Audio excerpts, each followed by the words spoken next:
नमस्कार, मैं हूं पंकज कुमार।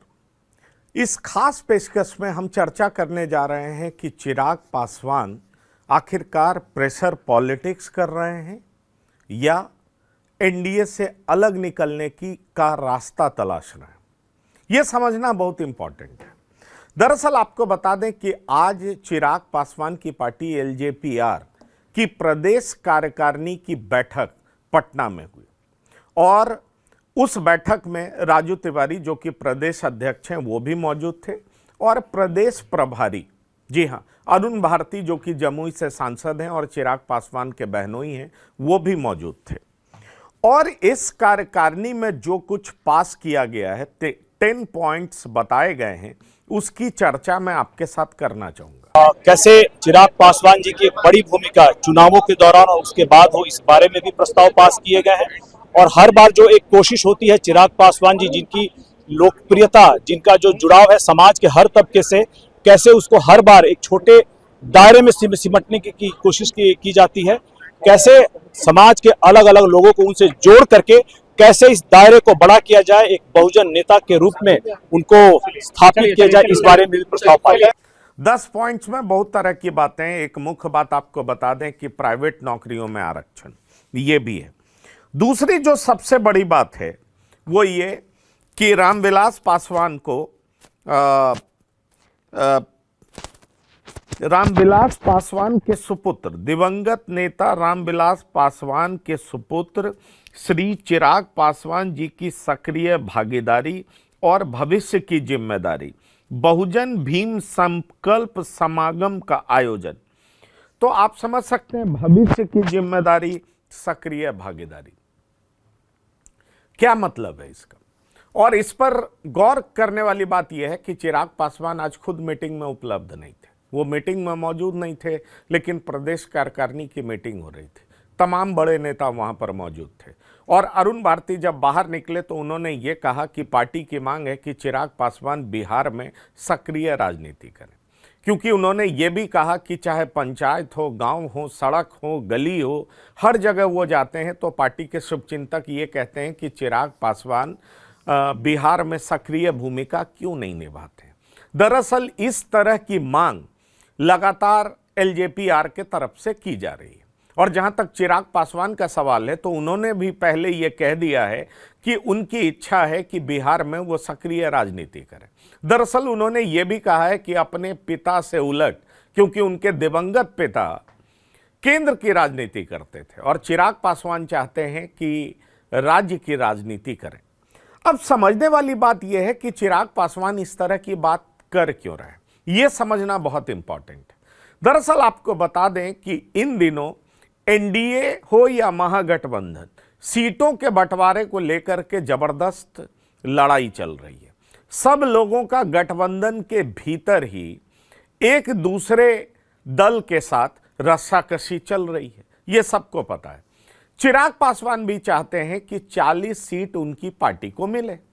अब उनके एमपीज 5 जीते हैं तो भला 40 सीट उनको कैसे मिल सकता है।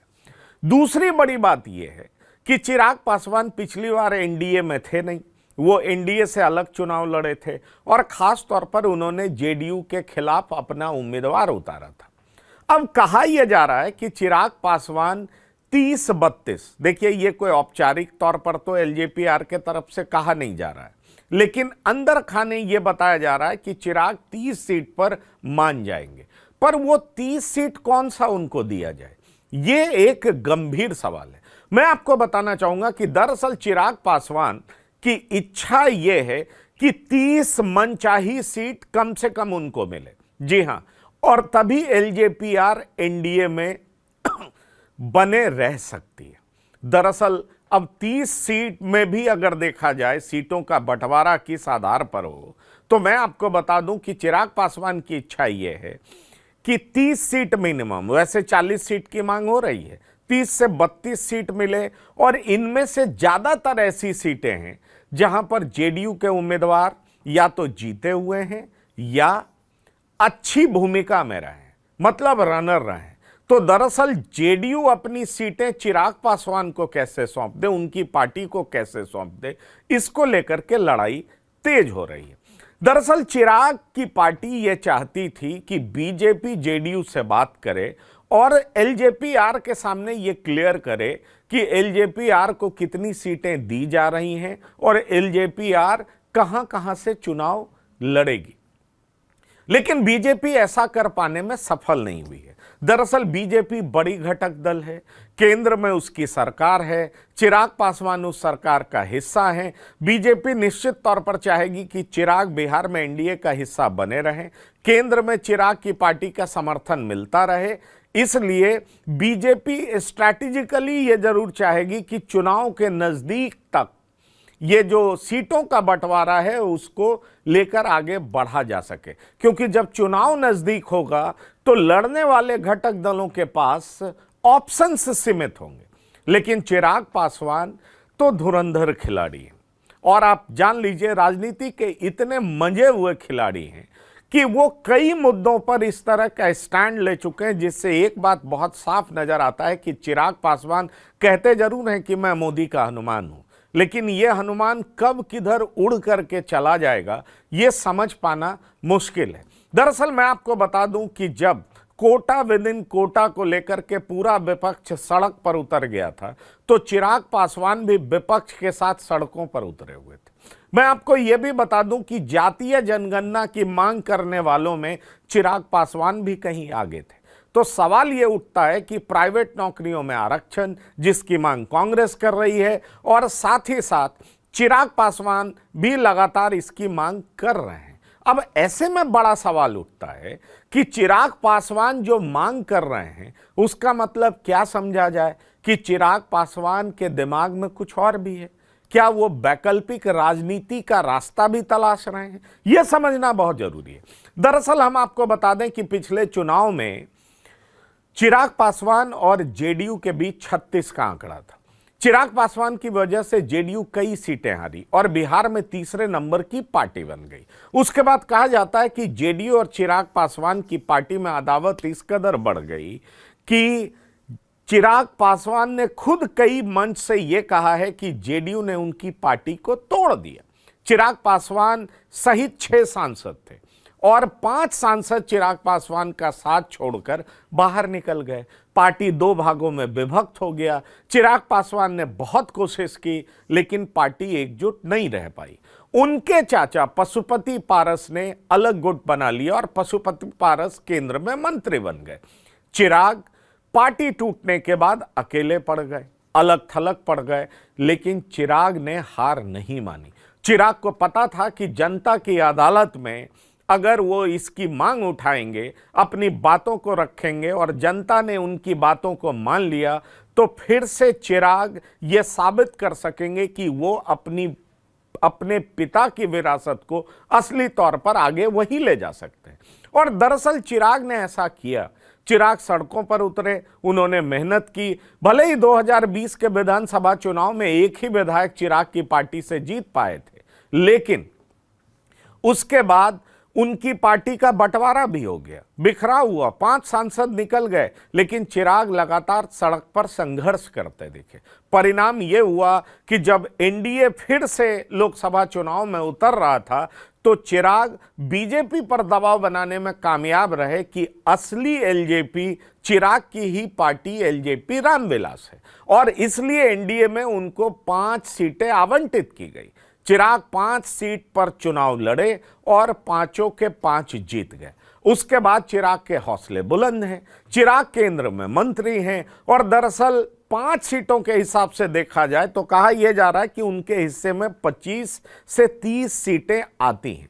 लेकिन चिराग क्या 25 से 30 सीट पर मानने वाले हैं? ये एक बड़ा सवाल है। और सवाल यह भी उठ रहा है कि जेडीयू क्या अपने कोटे की सीट चिराग को देगी? इसकी गुंजाइश मुझे तो बहुत कम दिखाई पड़ रही है। ऐसे में सवाल यह उठता है कि किस तरीके से सीटों का बंटवारा किया जाए और बीजेपी की भूमिका इतनी महत्वपूर्ण हो जाती है कि चिराग को कैसे साथ रखा जाए। इसको लेकर के बीजेपी के बड़े नेता किस तरह की रणनीति बनाते हैं, यह देखना बेहद दिलचस्प होगा। दरअसल जेडीयू खेमा से भी जो न्यूज़ पिछले काफ़ी दिनों से बाहर आ रही है वो ये है कि जेडीयू किसी भी सूरत में 120 से कम सीटों पर लड़ना नहीं चाहती है। ऐसे में जेडीयू क्या अपनी मजबूत सीटें चिराग को देना चाहेगी? और जेडीयू अगर अपनी मजबूत सीटें चिराग को नहीं देना चाहती है तो क्या चिराग फिर से जेडीयू के विरोध में मैदान में उतर जाएंगे? क्या फिर चिराग को एनडीए से बाहर जाकर चुनाव लड़ना पड़ेगा? आप याद करिए कि मैं पहले भी कई बार अपने वीडियो में बता चुका हूं कि दरअसल चिराग की पार्टी के 2 सांसद जेडीयू के एक बड़े नेता से एयरपोर्ट पर मिले और उन्होंने कहा कि सीटों के बंटवारे को लेकर के बात होनी चाहिए। तो उस बड़े नेता ने सीधे तौर पर इनके 2 सांसदों को कह दिया कि आप हमसे बात मत करिए, आप बीजेपी के एलाइज हैं। और उसके बाद चिराग के कान खड़े हो गए। चिराग लगातार उसके बाद कह रहे हैं कि मेरी रुचि बिहार की पॉलिटिक्स में बढ़ती जा रही है। दरअसल ऐसा कह चिराग एनडीए पर दबाव बना रहे हैं।